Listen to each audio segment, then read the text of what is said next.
coordenador do PDTU, o senhor Newton Leão. Infelizmente, o PDTU está passando por um processo de revisão, de calibragem, como eles dizem, que tem dificultado o trabalho do Ministério Público para saber, de fato, qual é o planejamento que está se pretendendo. Mas o que já se sabe é que, por exemplo, alguns cenários que foram previstos, algumas estimativas de lotação que seriam para 2032, ocorreriam muito antes. Algumas que estão para 2026 já ocorreriam logo no ano da inauguração, ao ponto de se ter 6 passageiros por metro quadrado, logo ali, se eu não me engano, na Nossa Senhora da Paz, o que se dizia que só ocorreria num cenário muito mais distante. Então, essa questão da eficiência do sistema, dos headways, dos entroncamentos, dos X, a própria questão da Estácio, Carioca, como isso melhoraria, oxigenaria o sistema, a ligação Gávea-Uruguai, tudo isso é apurado nesse inquérito civil, que é bastante complexo por ter todas essas frentes.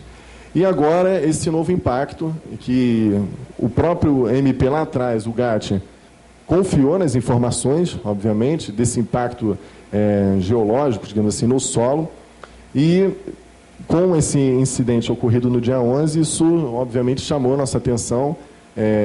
O GAT já foi demandado, nós expedimos a recomendação que está aí no slide, e sintetizando o que está aí, após se fazer considerações teóricas sobre a própria previsão da recomendação, que é muito mais que uma notificação, um mero ofício, e um mero, apesar do nome recomendação, ela tem um poder de notificar e até mesmo alertar, olha, pare, é muito mais impactante do que um ofício. A gente não está só pedindo informações. Isso aqui, dentro de uma escala, só não é mais forte do que uma ação civil pública, mas é o primeiro passo rumo a uma demanda judicial se ela não for cumprida. E aí, o que nós fizemos? Depois de consignar a previsão normativa da recomendação, viemos, se puder subir só um pouquinho, tá, lá para 13, o item 13, se eu não me engano. Está aí. O que consta da licença de instalação e até... Aí, está a licença de instalação.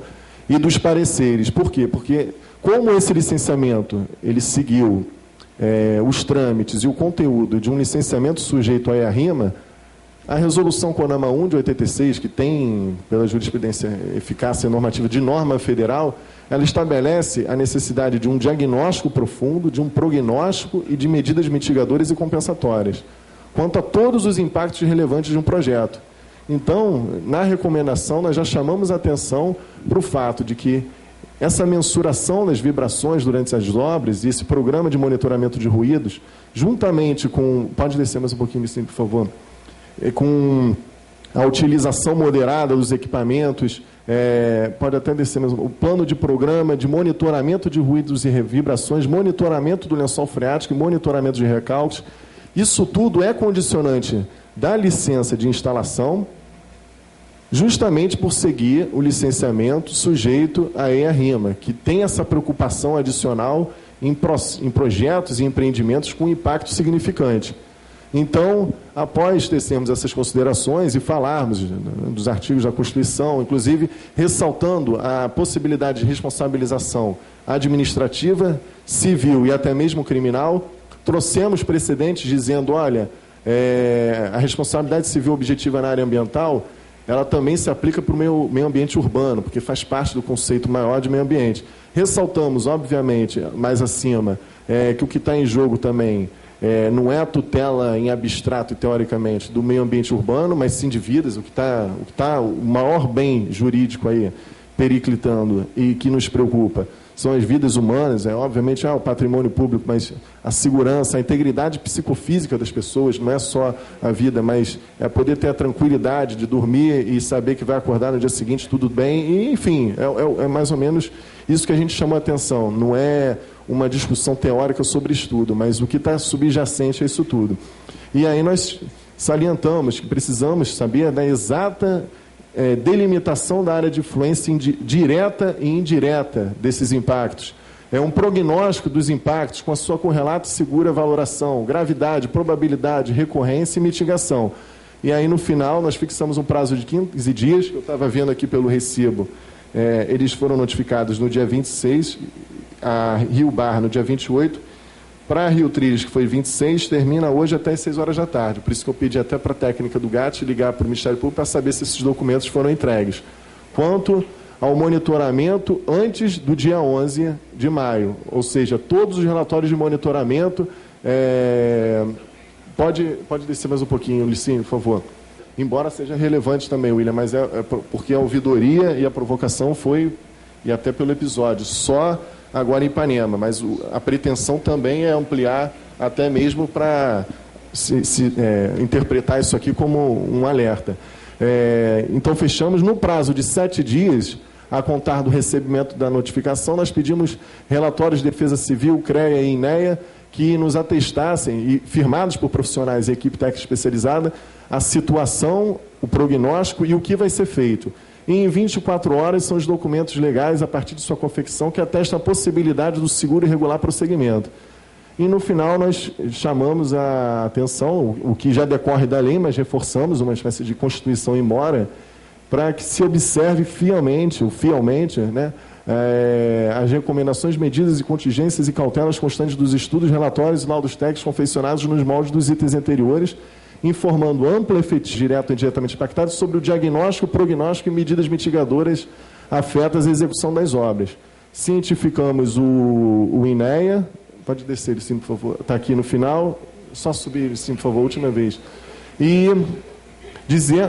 ressaltamos que isso não exclui a possibilidade de virmos a realizar uma vistoria, que é o que nós estamos pretendendo junto ao grupo técnico. Foram apresentados documentos recentemente, se puder fechar esse arquivo, sim, por favor.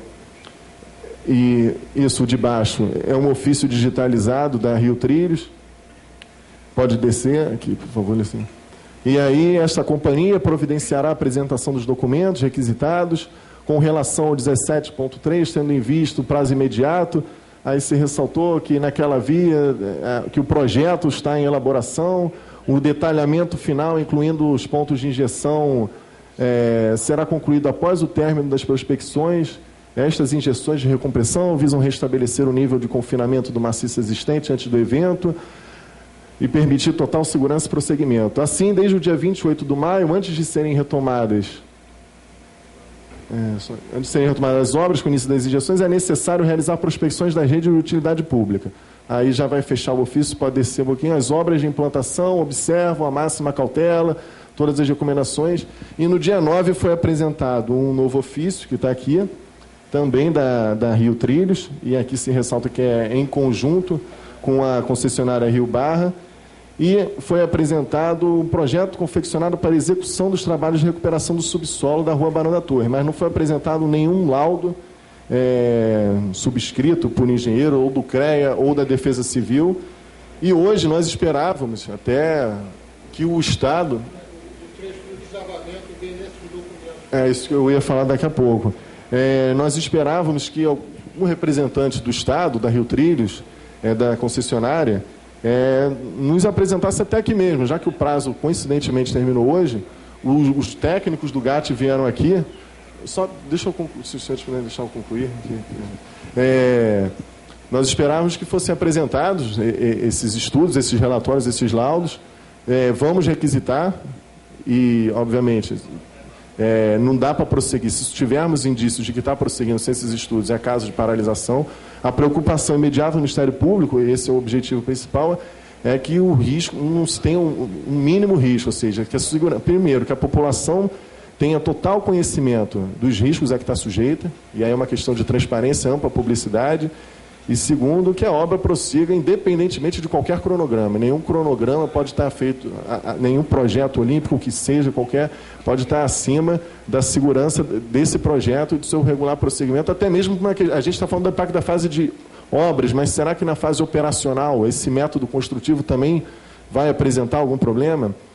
Então, eu trouxe o GAT aqui para... A finalidade era também obter esses esclarecimentos dos engenheiros diretamente envolvidos com as obras. A Ana Cristina fez uma análise preliminar, só nos apresentaram plantas.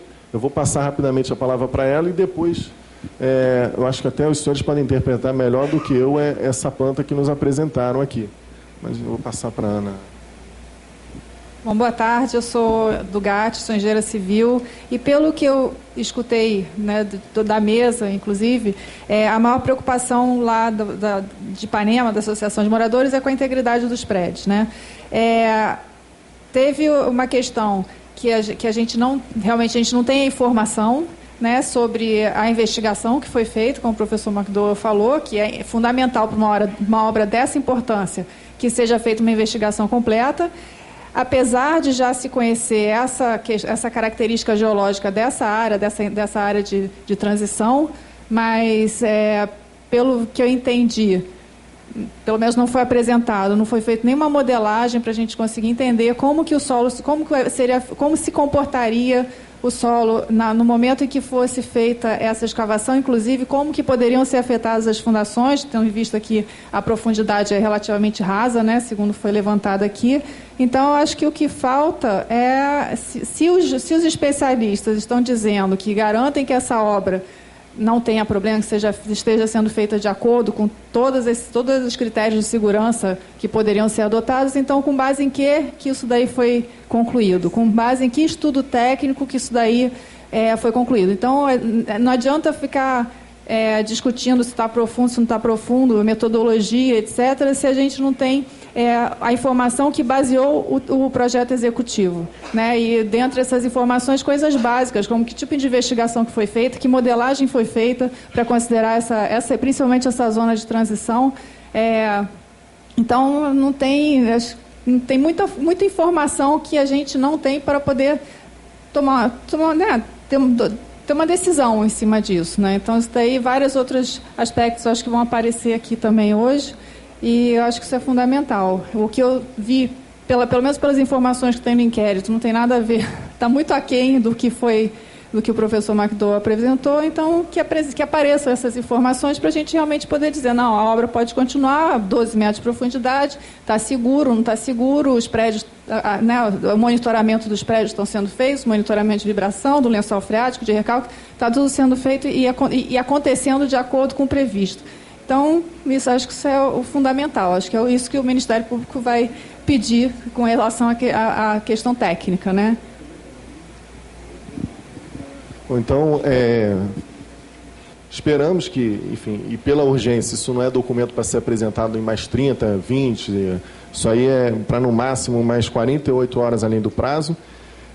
Após isso, aí da recomendação se parte para as medidas mais contundentes, mais efetivas. É um grupo de promotores, sentarão e decidirão, obviamente. O prazo da Rio Barra ainda não cessou, então pode ser que eles apresentem esses documentos.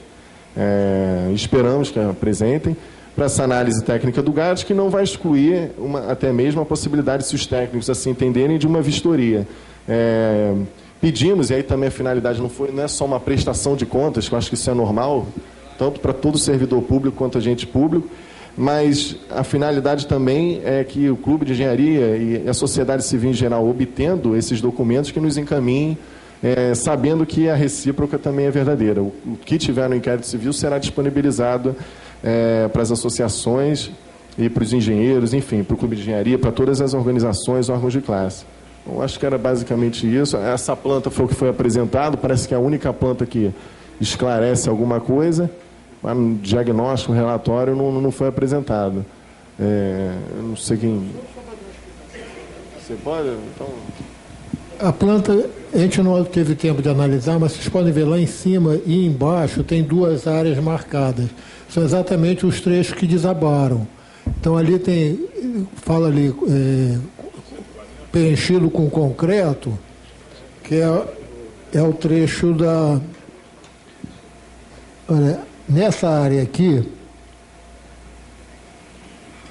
está aqui superfície preenchida com concreto. E aqui embaixo também São exatamente os dois pontos que eu não conheço lá do local, mas quem já esteve lá deve reconhecer que isso aqui é o local que desabou. São as duas calçadas, uma de cada lado da rua. Me corrijam se eu estou errado, porque eu não... Mas é o que está marcado na planta que a concessionária entregou ao Ministério Público agora. Zé. Obrigado. Não, já fechei. Bom, espero ter passado para os senhores. Agradecer mais uma vez o Clube de Engenharia, o senhor Alcebiades, o Tiberê. e os demais integrantes da mesa e encerro a exposição. Muito obrigado.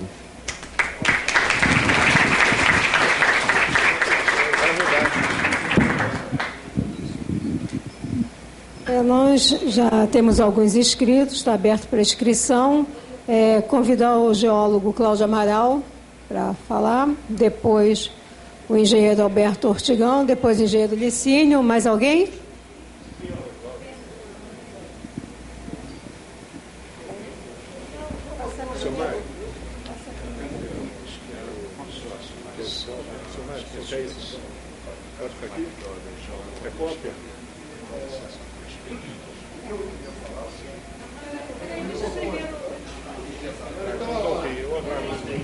Pela ordem, por favor. Por favor, ele não... Porque o TBR é precisado. Os furos de sondagem da geomecânica que precedeu o projeto, os furos de sondagem aliviaram a pressão. E aí, o solo superior, que era aguentado pela pressão pneumática, encontrou saídas fáceis, porque foi feita a enfilagem de reforço com inclinadas. Então ficou um prisma de seção triangular sem enfilagem, sem grauteamento, sem o jet grout alcançar. Isso é a única explicação para que tenham ocorrido 2 desabamentos absolutamente do mesmo volume e geometria equidistantes em relação ao eixo da rota.